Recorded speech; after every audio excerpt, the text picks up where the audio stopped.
আসসালামু আলাইকুম বন্ধুরা, সবাই কেমন আছো? আশা করি সবাই ভালো আছো। আজকে আমি আরও একটি নতুন রেসিপি নিয়ে চলে আসলাম। আজকে আমি তৈরি করে দেখাবো হাফ কাপ সুজি আর 1 কাপ ময়দা আর একটি ডিম দিয়ে দারুণ মজার নাস্তার রেসিপি বা পিঠাও বলতে পারো বন্ধুরা। তবে এই পিঠাটা তৈরি করতে 5 থেকে 6 মিনিটের মতো সময় লাগবে। খুব চটপট বানিয়ে নেওয়া যাবে এমনই একটা রেসিপি নিয়ে চলে এসেছি। প্লিজ বন্ধুরা, ভিডিওটি দেখার শুরুতে একটা কথা বলে রাখছি, ভিডিওটি খুবই ছোট্ট, তোমরা কষ্ট করে সম্পূর্ণ ভিডিওটি দেখার চেষ্টা করবে। দেখলে অনেক বেশি ভালো লাগবে আর চটপট তৈরি করে নিতে পারবে। এখন আমি মূল রেসিপিতে চলে যাচ্ছি। প্রথমে একটা মিক্সিং বোল নিয়েছি আর নিয়েছি মেজারমেন্টে কাপের হাফ কাপ চিনি। তার সাথে দিয়ে দিচ্ছি রান্নার রেগুলার তেল 1 টেবিল চামচ আর দিয়ে দিচ্ছি একটি ডিম। আমি ডিমটাকে প্রথমে ভেঙে তারপর চিনির উপর দিয়ে দিচ্ছি। দেখতেই পাচ্ছ বন্ধুরা, আমি ডিমটাকে ফাটিয়ে নিচ্ছি। নিয়ে তারপর এখন আমি একটা হ্যান্ড উইক্সের সাহায্যে ডিম, চিনি আর তেল ভালোভাবে বিট করে নিব। বন্ধুরা, যতক্ষণ পর্যন্ত চিনি আর ডিম তেল ভালোভাবে মিশে না যাবে ততক্ষণ পর্যন্ত এটা বিট করে নিতে হবে। আর চিনির দানা দানা ভাবটা যেন একেবারে চলে যায়।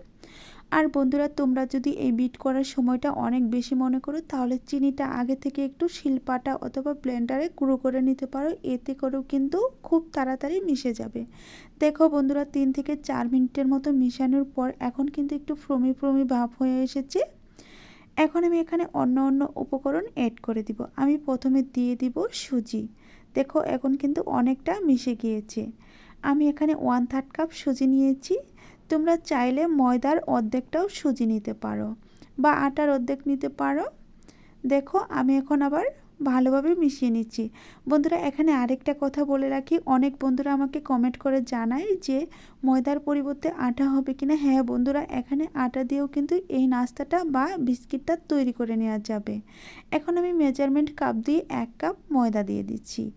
তার সাথে দিয়ে দিব 1 টেবিল চামচের 4 ভাগের 1 ভাগ বেকিং পাউডার।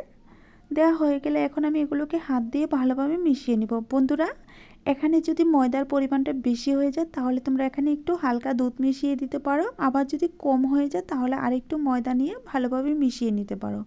মিশিয়ে নিয়ে আমি যেভাবে একটা ডো তৈরি করে নিয়েছি ঠিক সেরকমভাবে একটা ডো তৈরি করে নিতে হবে। এখন আমি হাতটা ক্লিন করে তারপর ফিরে এসে দেখাচ্ছি। আমার হাতটা ক্লিন করে হাতে একটু তেল লাগিয়ে নিয়েছি। নিয়ে তারপর আমি এই যে এভাবে করে নাস্তাগুলো বানিয়ে নিব। একটু একটু ডো নিয়ে তারপর প্রথমে গোলাকার করতে হবে। তারপর আমি কোনাকুনি করে দেব।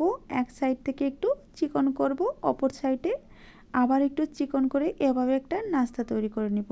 বন্ধুরা, তোমরা এই নাস্তাটা গোল করে বানাতে পারো অথবা লম্বালম্বি করে বানাতে পারো। তোমাদের মন মতো করে এই নাস্তার ডিজাইনটা দিয়ে দিবে। আমি একটা নাস্তা বানিয়ে নিয়েছি, ঠিক সেমভাবে আরেকটি নাস্তা বানিয়ে দেখাচ্ছি তোমাদের কতটা সহজ নাস্তা বা পিঠাটা বানানো। বন্ধুরা, তোমাদের কাছে আমি আবারও বলছি, ভিডিওটি টেনে টেনে দেখার চেষ্টা করবে না, সম্পূর্ণ ভিডিওটি দেখলে অনেক বেশি ভালো লাগবে।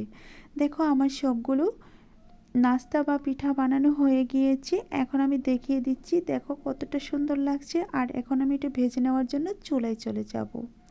চুলায় আমি আগে থেকে একটা হাঁড়ি বসিয়ে রেখেছি আর এই হাঁড়িতে কিছুটা তেল গরম করে নিয়েছি। তেলটা মিডিয়াম আঁচে গরম করে নিয়েছি আর সেই গরম তেলেই এই একে একে পিঠাগুলো দিয়ে দিচ্ছি।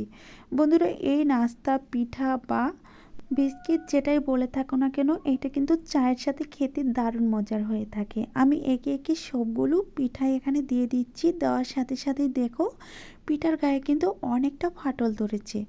বন্ধুরা, যতক্ষণে আমি এই বিস্কিট, পিঠা বা নাস্তা যেটাই হোক না কেন আমি ভেজে নিচ্ছি ততক্ষণে তোমাদের সাথে আমি একটু গল্প করে নিচ্ছি। প্লিজ বন্ধুরা, যদি আমার কথায় কোনো ভুল হয়ে থাকে তাহলে প্লিজ তোমরা ক্ষমার সুন্দর দৃষ্টিতে দেখবে আর আমাকে বলে দিবে যে আমার কথায় সমস্যা হয়েছে। বন্ধুরা, এ জগতে সবাই কিন্তু কিছু না কিছু ভুল করে থাকে, তবে ভুলগুলো ধরিয়ে দিলে অনেকটা উপকারে আসবে। তোমরা যদি আমার ভুলগুলো ধরিয়ে দাও তাহলে কিন্তু আমি অনেকটা উপকৃত হব। আমি অনেক অনেক শুকরিয়া আদায় করব।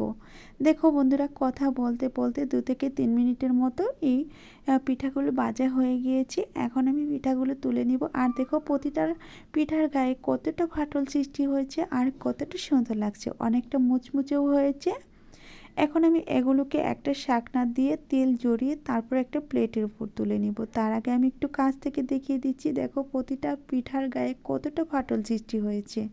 আর এটা যে খেতে কত মজার হয়ে থাকে তোমরা বানিয়ে না খেলে বুঝতে পারবে না। চায়ের সাথে খেয়ে দেখতে পারো, অনেকটা মজার হয়ে থাকে। এখন আমি এই শাকনাটা দিয়ে পিঠাগুলো তুলে একটা প্লেটের উপর তুলে নিচ্ছি। আর একইভাবে আমি সবগুলো পিঠা তুলে তারপর সবগুলো পিঠা একত্র করে নিয়ে এসে তারপরে দেখাবো যে সবগুলো পিঠা কত মুচমুচে আর কত দানাদার হয়েছে। বন্ধুরা দেখো, এই তো আমি তুলে নিচ্ছি। এখন আমি সবগুলো পিঠা নিয়ে চলে আসলাম।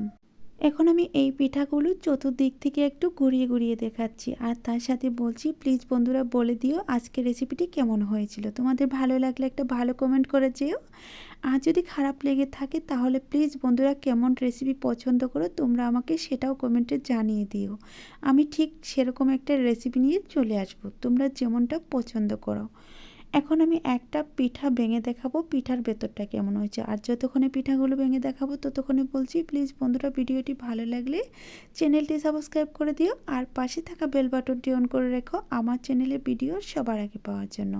আর এর মধ্যে যদি আমার কোনো নতুন বন্ধু এই ভিডিওটি দেখে থাকো তার কাছে আমার ছোট্ট একটি অনুরোধ রইল, তুমি আমার চ্যানেলটি সাবস্ক্রাইব করে দিয়ে আমার বন্ধু হয়ে যেও আর আমার নতুন নতুন ভিডিও দেখার অপেক্ষায় থেকো। দেখো ভিতরটা কতটা সুন্দর হয়েছে। আজ এই পর্যন্তই, ভালো থেকে সুস্থ থেকে এই বলে বিদায় নিচ্ছি। খোদা হাফিজ।